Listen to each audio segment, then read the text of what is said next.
Welcome to English in a Minute, from home. A parade is a traveling celebration along public streets. It's a moving party. Nothing can ruin a parade, except, well, rain.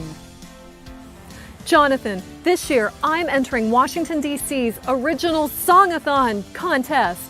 Anna, I hate to tell you this, but... Anna! I don't mean to rain on your parade, but that contest was last week. No!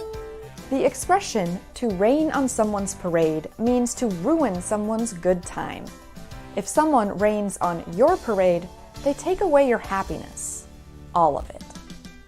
And that's English in a Minute.